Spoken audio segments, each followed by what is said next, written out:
Hi, I'm Menaka Raman-Wilms, and you're listening to The Decibel from the Globe and Mail.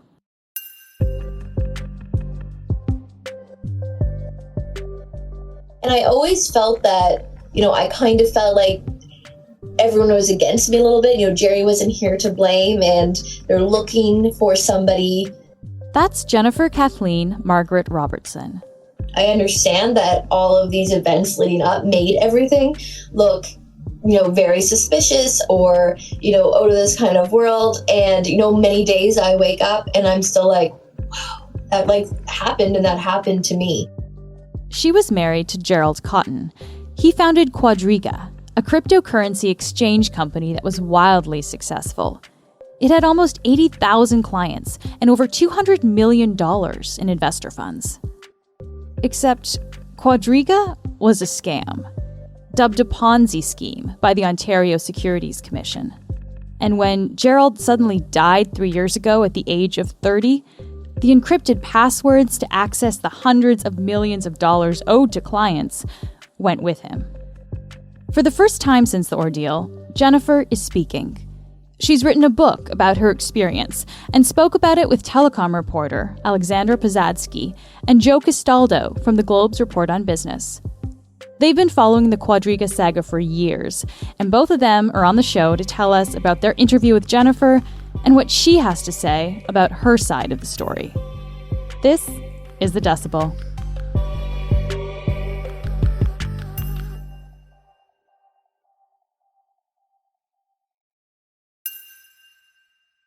Hi, Alex and Joe. Thanks so much for joining us today. Thanks for having us. Thank you. Alex, after going through this whole ordeal and staying silent for so long, why is Jennifer writing this book now and putting herself out there again? We asked her this, and she said that she wanted to kind of tell her truth. She spoke about how difficult it was to rebuild her life. Because, my life went from literally one moment amazing to absolute nightmare, and I have no idea what's going on. So we only spoke to her over a video call, and she seemed very open and very emotional at times. I got the impression she's still processing, a lot of what happened to her, losing her husband and finding out he was not who he purported to be in a way. And she just seemed very eager to explain. Can you give us just a brief overview of what's it called and what's it about? Sure. So the book that Jennifer has written along with a journalist named Stephen Kimber is Bitcoin Widow, Love, Betrayal, and the Missing Millions. It's kind of a memoir. It kind of goes through and answers a lot of the questions that Quadriga creditors had when all of this kind of came out. For instance, why did Jerry sign a will just 12 days before he had died in India, which kind of looked very, suspicious at the time. And then she kind of talks about, the life that they had together and this sort of high rolling lifestyle. It's kind of rich with details. And her kind of message to the reader is that she didn't know the whole time that the money that was funding this lifestyle had actually rightfully belonged to Quadriga's users. Joe, can you just briefly explain to us what exactly was Quadriga? Quadriga was a cryptocurrency exchange, one of the first exchanges in Canada. So that just meant it was a place to buy and sell cryptocurrency, mainly Bitcoin. So you could exchange your Canadian dollars for Bitcoin, or you could exchange your Bitcoin and receive, Canadian dollars in return. And it grew fairly quickly, I would say, as the price of Bitcoin escalated and the whole mania around cryptocurrency took hold. And for a time, it was the largest such exchange in Canada. How much money are we talking about here exactly that was wrapped up in Quadriga? More than $1 billion worth of value ultimately moved through the exchange, but then some of those transactions we later found out were not actually legitimate. But, when the exchange collapsed, it was north of $200 million that was owed to Quadriga's users. Let's take it back a little bit, because this new book is written by Jennifer, who is married to Gerald. What do we know about, I guess, how involved or not involved Jennifer was in all of Jerry's business here? What did she know about Quadriga in those early days? Well, that's one of the big questions I think that we've had for a while. So She has said that she did not understand cryptocurrency. She never really had a desire to understand more about the company, but she had worked for Quadriga a few years ago. As a cryptocurrency exchange, Quadriga had a lot of trouble working with mainstream banks to handle its accounts and so on. And so in order to collect money from users and to allow users to withdraw money, what Gerald Cotten did is he basically relied on contractors to set up their own corporations and handle those transactions on behalf of Quadriga. And so at one point he asked Jennifer if she would do that for him. So she set up a company and helped process payments for Quadriga. And she received about $1,000 a month doing this. And so she said that was the extent of it. That's all she did for Quadriga. She just took directions from Jerry about where to send money and in what amount. And just in general terms, she has maintained that she did not know really about anything that was going on at the company, that Jerry kept his door locked to his office. At one point, she even told us that she didn't actually understand the fact that Jerry actually held people's money because he had told her it was just a trading platform. So she's like, I thought it was just trading. I just felt like I really didn't need to know. And Bitcoin was really confusing, and Jerry would talk about it, but I just kind of saw it as it being Jerry's thing and me doing my thing. So we came as the company started to grow, and as you've mentioned, it did get quite big. How did Jennifer and Jerry's life change during this time? Yeah, their life changed in a lot of ways. They bought a large property just outside of Halifax. They bought another home in Kelowna. Jerry bought a yacht, a 51-foot boat. He wanted to make sure that it was long enough so that it could technically be classified as a yacht. And, Jerry worked a lot from wherever he was. She assumed that she had fallen into a life of luxury, in a sense, because of her husband's apparent success. They even bought an island from Tucker Carlson in Nova Scotia. Really? Huh. So in December of 2018, they went to India, actually, for their honeymoon. And this is kind of where a lot of this story really starts. Alex, what actually happened there? So just before Jen and Jerry left for India, Jerry actually signed a will. It was exactly 12 days before he had died. And Jen writes that the reason why the will was signed so close to his death was sort of a strange coincidence. They'd been talking about, wanting to draft up wills for several months, but they had kind of put it off. So Jen and Jerry go off to India, and it's, part honeymoon and part to visit this orphanage that they had funded. And when they get to Jaipur, they haven't been there for very long when Jerry has a health crisis. So he starts experiencing really bad stomach pains, and he's kind of all pale and clammy, and Jen rushes him to the best hospital that they can find nearby. And Jerry actually suffered from Crohn's disease, a condition that causes sort of inflammation in the digestive tract. But their understanding, at first at least, was that this was probably just a case of traveler's diarrhea, which is, very common. But he wasn't getting better. And so the doctors started thinking that they should, run some more tests and figure out if there was something else going on. But at this point, his condition kind of destabilizes, and he goes into cardiac arrest. And the doctors resuscitate him, and he goes into another cardiac arrest, and they resuscitate him again. And then the third time, he has this third heart attack, and they're not able to resuscitate him. And, with Jen in the room watching, she writes that she sees, the sort of heart monitor line stop, and she kind of watches her husband's heart stop there in that emergency room.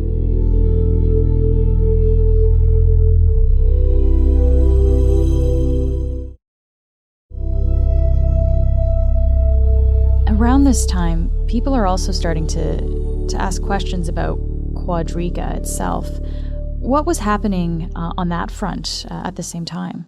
So just before they went to India, Quadriga was in some trouble already. The company was in a legal dispute with CIBC over, I think, around $26 million or so. CIBC was arguing it was unclear who ultimately owns this pool of cash, and so it had frozen those funds. So some Quadriga users at the time were experiencing incredibly long delays trying to cash out. And once Jerry had died, what was happening with the company at that point? How did that affect what was going on at Quadriga? So it was only more than a month later that this message appeared on Quadriga's website, attributed to Jennifer, that Jerry had died. And so this statement, I think, set off a lot of alarm bells for Quadriga's users. To find out that the founder and CEO had died more than a month ago in another country where he was there to open an orphanage, it just seemed like something didn't add up there. And very shortly after that, the company was put into creditor protection, and Ernst & Young was appointed as the monitor to essentially oversee the assets. And as part of that process, there's a lot of public disclosure. So there were court documents that came out explaining what was happening with Quadriga. And so that was the first time that the wider world learned that the company owed its users around $215 million, and nobody could figure out where this money was or how to access it. This is something that I still struggle with, is his betrayal, because it felt like he elaborately tried to hide things. Why was there a month delay between the time when Jerry actually passed away versus the time when they announced it to everyone? So according to Jen, Jerry had told her that he had set up something called a dead man's switch. And a dead man's switch is sort of a mechanism where essentially every day that Jerry sort of logged into the Quadriga system, it would sort of log it as like, okay, Jerry's, still alive and he's still logging into the system.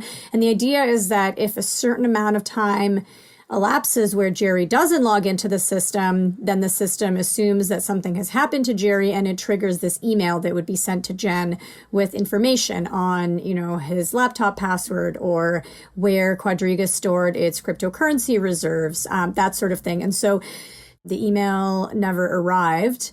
And, she told us that this was sort of another way in which Jerry had betrayed her, because he had sort of gone out of his way to tell her about this dead man's switch that apparently didn't exist. So just to be clear, there was supposed to be this kind of contingency plan in place so that she would be able to access everything that was going on with the company, including passwords, in order to access people's money there. So when that didn't happen, what happened to all the money that was tied up in Quadriga? At the time, nobody knew. There was still some hope that the money existed somewhere. And so that was part of Ernst & Young's job when they took over, was to try to trace Quadriga's transactions, review what little records existed in order to try to locate that money. And what we now know is that money was long gone. Jerry had been sort of mixing his own money with his customers' money. He'd been sort of using Quadriga as his own personal piggy bank. And at times, what he had done is he'd created these sort of fake accounts and credited them with fictitious cryptocurrency that didn't exist, and then used those accounts to make real trades on the exchange, and then sort of sent himself money for withdrawals. And so the Ontario Securities Commission report sort of described it as an old school Ponzi wrapped in sort of new school technology. And that's essentially what it was, is, it had the appearance of being this kind of new innovative cryptocurrency technology, but really he was, taking money in and then using that new money to pay out his old creditors. And so in sort of the old fashioned sense, it very much functioned as a Ponzi scheme. I would imagine there's lots of speculation then around what was going on there. So what, I guess, are some of the things that people were thinking or speculating about at that time? One of the things that we reported in the very first Quadriga story we did was about Jerry's will. It was signed less than 2 weeks before they left for India. And the timing of that people found very suspicious. So his death already sounds suspicious. Quadriga was already having some issues. And then the fact that he had just signed this will before he died struck people as completely implausible. And so I do remember after we wrote that story, a couple of editors from the Globe came by my desk and were like, So is he really dead? And that theory really took off online.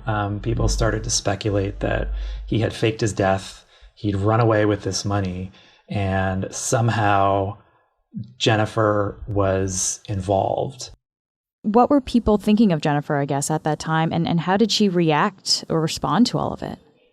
There were all kinds of nasty accusations being hurled at Jen. People accused her of having taken their money. There were some people accusing her of having murdered her husband. She had death threats leveled against her.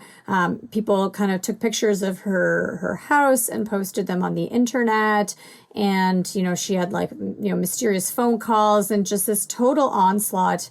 And so, this really frightened Jennifer and made her feel very unsafe. And as she writes in the book, ultimately was, one of the things that prompted her to actually attempt to take her own life. Some people suspected maybe Gerald Cotten faked his death there. Is there any hint of truth to that from everything that you've found out and you've learned about the situation? No, I don't think there is. Starting from the point when our colleague at the Globe, Nathan Vanderclip, he went to India and retraced their steps there. He spoke to doctors, police, the people who embalmed his body. He did a fabulous report from India that I think put those questions to rest. For some people, those questions still lingered to the point where lawyers who were representing the users who had lost money in Quadriga, they put out an open letter to the RCMP requesting that Jerry's body be exhumed. And what's been the response to that? Silence. It never went anywhere. Behind all of this, though, Joe, is a lot of people who put money into a company and lost a lot of money. Where are those investors left today? Those investors are still waiting to receive anything back, some 3 years later.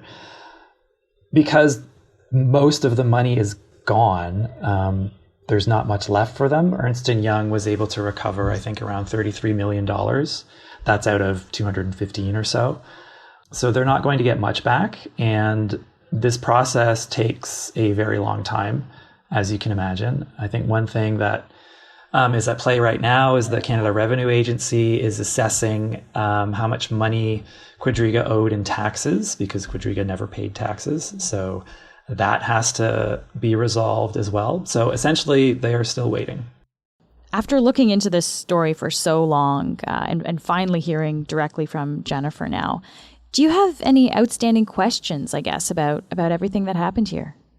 I do feel that being able to speak with Jen and having read the book has answered most of the questions that I've had the past little while. There is one that nobody will ever know, and it's one that Jennifer herself has said that still haunts her, is just, why did Jerry do this? And she said, for her, it's painful because she can't ask him. He's not here to ask that question, so she just has to live with it. I hope his intentions, were not as sinister as it could be. I really hope that, but I'll never have any way to know. Basically, kind of the mystery that we're all still sort of left with is, the why. There's no easy answer to that, unless someone uncovers a Gerald Cotten diary at some point. Joe and Alex, thank you so much for taking the time to speak with us today. Thank you. Thanks. That's it for today.